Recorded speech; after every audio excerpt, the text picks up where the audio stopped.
Assalamualaikum warahmatullahi wabarakatuh. Di sini kami dari kelompok 11 yang beranggotakan saya, Dea Nur Afifah Az-Zuhro, dan teman saya Muhammad Zayyin Sahru Sa'bana akan mempresentasikan materi bimbingan konseling tentang esensi pelayanan BK di berbagai jenis pendidikan. Esensi pada jenis pendidikan membahas pelayanan BK pada pendidikan umum, kejuruan, keagamaan, dan yang berkebutuhan khusus. Pelayanan BK yang diberikan pada pendidikan umum, sekolah dasar, menengah, dan perguruan tinggi dan kejuruan telah dibahas pada pelayanan BK pada satuan jenjang pendidikan. Sehingga untuk memahami lebih lanjut dapat menyimak uraian terdahulu. Berikut akan dibahas pelayanan BK pada jenis pendidikan, keagamaan, dan pendidikan berkebutuhan khusus. Esensi pelayanan BK pada jenis pendidikan keagamaan. Jenis pendidikan keagamaan menurut Peraturan Pemerintah Republik Indonesia Nomor 55 Tahun 2007, Pasal 8 adalah pendidikan keagamaan berfungsi mempersiapkan peserta didik menjadi anggota masyarakat yang memahami dan mengamalkan nilai-nilai ajaran agamanya atau menjadi ahli ilmu agama. Tujuan pendidikan keagamaan yaitu terbentuknya peserta didik yang memahami dan mengamalkan nilai-nilai ajaran agamanya atau menjadi ahli ilmu agama yang berwawasan luas, kritis, kreatif, inovatif, dan dinamis dalam rangka mencerdaskan kehidupan bangsa yang beriman, bertakwa, dan berakhlak mulia. Pendidikan keagamaan meliputi pendidikan keagamaan Islam, pendidikan keagamaan Kristen, pendidikan keagamaan Katolik, pendidikan keagamaan Hindu, pendidikan keagamaan Buddha, dan pendidikan keagamaan Konghucu. Pendidikan keagamaan ini menyelenggarakan pendidikan ilmu-ilmu yang bersumber dari ajaran agama atau memadukan ilmu agama dan ilmu umum. Hasil pendidikan keagamaan non-formal dan informal dapat dihargai sederajat dengan hasil pendidikan formal, keagamaan, umum, ataupun kejuruan setelah lulus ujian yang diselenggarakan oleh satuan pendidikan yang terakreditasi yang ditunjuk oleh pemerintah dan pemerintah daerah. Pendidikan keagamaan Islam. Pendidikan keagamaan Islam terbagi menjadi dua bentuk. Yang pertama, pendidikan diniyah dan pendidikan pesantren. Pendidikan diniyah. Pendidikan diniyah formal menyelenggarakan pendidikan ilmu-ilmu yang bersumber dari ajaran agama Islam pada jenjang pendidikan anak usia dini, pendidikan dasar, pendidikan menengah, dan pendidikan tinggi. Sedangkan pendidikan diniyah non-formal diselenggarakan dalam bentuk pengajian kitab, majelis taklim, pendidikan Al-Quran, dan diniyah takmiliyah. Pendidikan pesantren. Pendidikan pesantren menyelenggarakan pendidikan dengan tujuan menanamkan keimanan dan ketakwaan kepada Allah Subhanahu wa Ta'ala, akhlak mulia, serta tradisi pesantren untuk mengembangkan kemampuan, pengetahuan, dan keterampilan peserta didik untuk menjadi ahli ilmu agama atau mutafaquh fiddin dan menjadi muslim yang memiliki keterampilan atau keahlian untuk membangun kehidupan yang islami di masyarakat. Pesantren menyelenggarakan pendidikan diniyah secara terpadu dengan jenis pendidikan lainnya pada jenjang pendidikan anak usia dini, pendidikan dasar, menengah, dan pendidikan tinggi. Peserta didik dan pendidik di pesantren yang diakui keahliannya di bidang ilmu agama tetapi tidak memiliki ijazah pendidikan formal tetap dapat menjadi pendidik mata pelajaran agama di semua jalur, jenjang, dan jenis pendidikan yang memerlukan setelah menempuh uji kompetensi sesuai dengan ketentuan peraturan perundang-undangan. Pendidikan keagamaan untuk agama Kristen. Pendidikan keagamaan untuk agama Kristen diselenggarakan pada jalur pendidikan formal, non-formal, dan informal. Pendidikan keagamaan Kristen pada jenjang pendidikan dasar adalah Sekolah Dasar Teologi Kristen, SDTK. dan Sekolah Menengah Pertama Teologi Kristen SMP TK. Jenjang pendidikan menengah adalah Sekolah Menengah Agama Kristen SMAK dan Sekolah Menengah Teologi Kristen SMTK, atau yang sederajat yang diselenggarakan oleh pemerintah, gereja, atau lembaga keagamaan Kristen. Pendidikan keagamaan untuk agama Katolik. Pendidikan keagamaan Katolik diselenggarakan pada jalur pendidikan formal, non-formal, dan informal.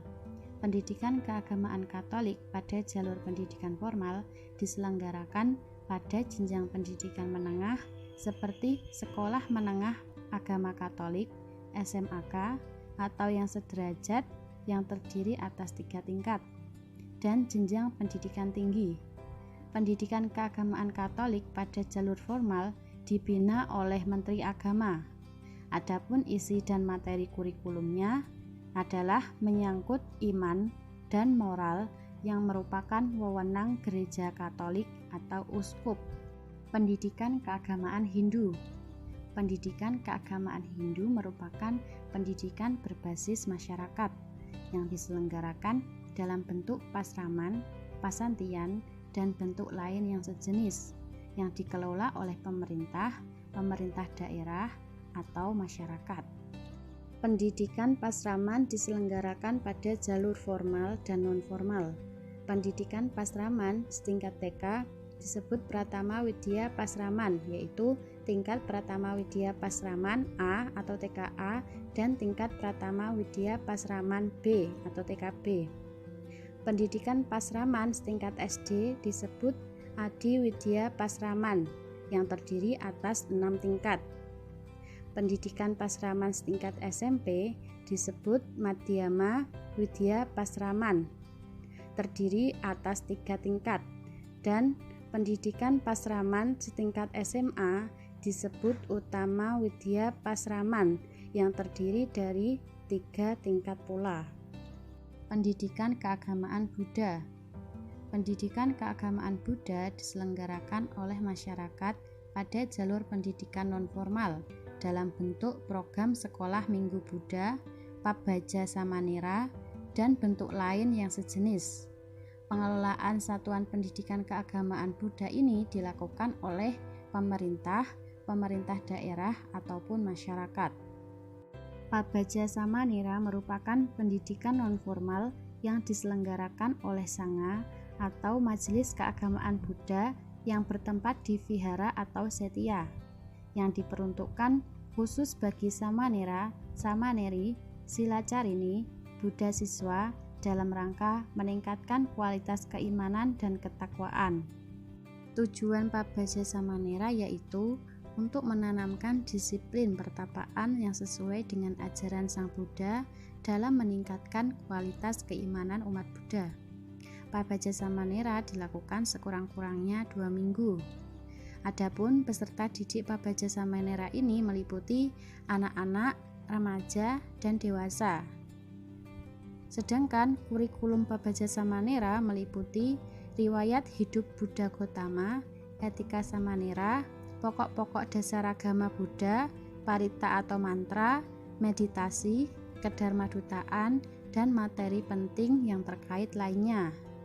Mungkin cukup sekian dari saya, selanjutnya akan dijelaskan oleh Mas Zayin. Baik teman-teman, untuk yang selanjutnya kita akan membahas tentang pendidikan keagamaan Konghucu. Pendidikan keagamaan Konghucu diselenggarakan oleh masyarakat pada jalur pendidikan normal, pada jalur pendidikan formal, non-formal, dan informal. Pengelolaan satuan pendidikan keagamaan Konghucu dilakukan oleh pemerintah, pemerintah daerah, dan atau masyarakat. Pendidikan keagamaan Konghucu berbentuk program sekolah minggu, diskusi pendalaman kitab suci, pendidikan guru dan rohaniwan agama Konghucu, atau bentuk lain yang sejenis, yang kemudian semuanya itu bertujuan untuk menanamkan keimanan dan budi pekerti peserta didik. Selanjutnya, kurikulum sekolah minggu. yakni sekolah non formal agama Konghucu, memuat bahan kajian Daksu, Zongyong, Lunyu, Mengzi, Yijing, Sujing, Liji, Shijing, Chunqiujing, Xiaojing, sejarah suci agama Konghucu, serta tata agama atau peribadahan Konghucu. Jadi yang namanya Daksu, Zongyong itu dan seterusnya merupakan kitab agama Konghucu. Kurikulumnya menganut pada kitab sucinya. Yang kemudian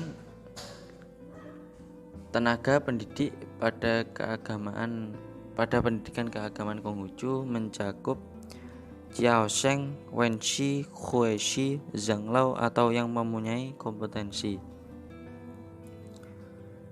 Jiaosheng di sini adalah penebar agama Konghucu, yaitu Nabi Kongzi. Wenxi adalah guru agama, pendeta Huexi, sedangkan Zhanglao adalah sesepuh. Selanjutnya, esensi pelayanan BK pada pendidikan berkebutuhan khusus. Jenis pendidikan untuk berkebutuhan khusus dimaknai sebagai pendidikan yang ditujukan pada siswa yang masuk kawasan sisi kiri atau negatif dan kanan positif dari kurva normal. Berkebutuhan khusus dapat dikaitkan dengan keluarbiasaan atau berkelainan atau berkebutuhan khusus. Artinya perkembangan mereka itu sangat berbeda dengan anak normal biasanya. Batas kenormalan anak keluarbiasaan mengacu pada sebaran dalam kurva normal. Salah satunya menggunakan ukuran intelijensi, yakni IQ. Anak dikatakan normal itu manakala memiliki IQ berada kisaran antara 90 sampai dengan 110 dalam skala Wechsler. Anak yang IQ-nya di bawah 85 termasuk dalam kategori keluarbiasaan negatif, dan anak-anak seperti ini tergolong anak-anak yang tunagrahita. Sedangkan mereka yang memiliki IQ di atas 130 termasuk anak yang berkelainan positif atau disebut dengan anak yang tergolong berbakat atau jenius.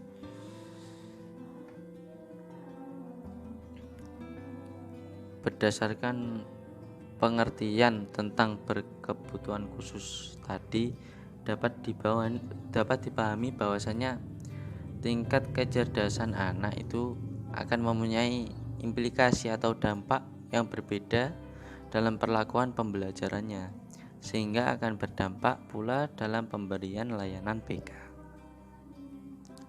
Di anak-anak tadi yang terbelakang mental ataupun anak-anak yang sangat cerdas sekali, ini membutuhkan layanan khusus oleh BK daripada anak-anak normal lainnya. Selanjutnya, di golongan sangat cerdas, maknanya adalah anak yang mempunyai kemampuan sangat cerdas dalam proses pertumbuhan dan perkembangan mental dibandingkan dengan anak-anak normal sebaya. Sebagai contoh kecil, untuk anak normal biasa pada umur 5 tahun itu di sini dicontohkan dapat membilang angka sampai 10. Sedangkan untuk anak yang sangat cerdas dapat membilang sampai 30 gitu contohnya. Seperti itu. Selanjutnya, karakter dari golongan sangat cerdas ini, anaknya pandai menyesuaikan diri terhadap lingkungan, mempunyai harga diri tapi tidak egois, cita-cita yang tinggi dengan kemauan yang keras, lekas bosan. Ini sayangnya.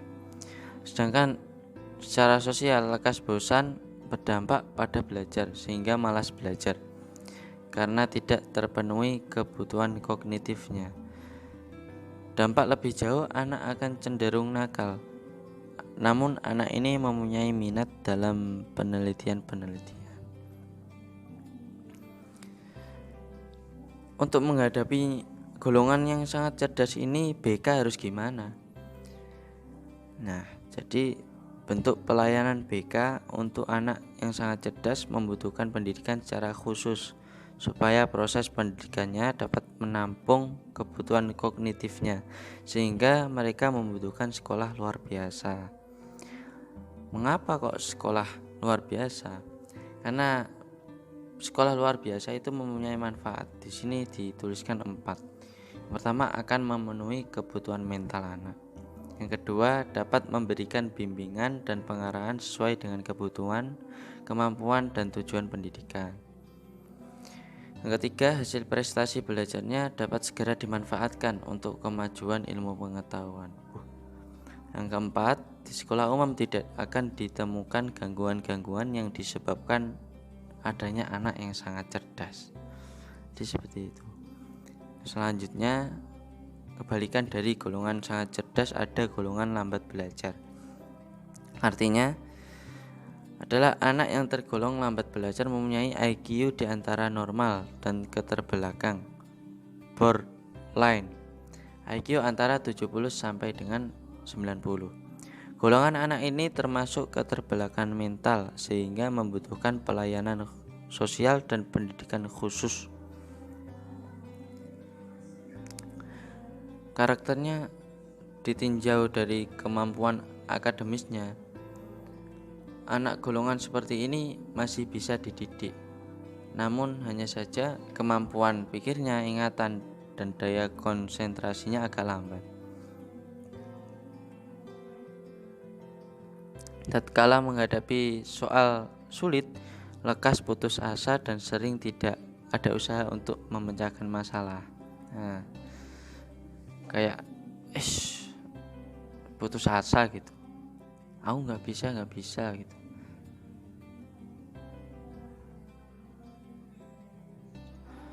Dan golongan lambat belajar atau keterbelakangan mental itu dibagi atas. Yang pertama ada debil, dapat dididik dengan IQ antara 50 sampai dengan 70. Yang kedua imbecile, mampu dilatih dengan IQ 25 sampai 50. Yang terakhir idiot, perlu dirawat dengan IQ antara 0 sampai dengan 25. Terima kasih teman-teman sudah disimak. Kemudian mohon maaf apabila ada salah penyebutan kata-kata di atas. Semoga barokah dan bermanfaat. Kalau ada yang ingin ditanyakan monggo ditanyakan. Kalau bisa jawab nanti akan kami jawab, kalau nggak bisa akan dijawab oleh Ibu dosen. Terima kasih. Wassalamualaikum warahmatullahi wabarakatuh.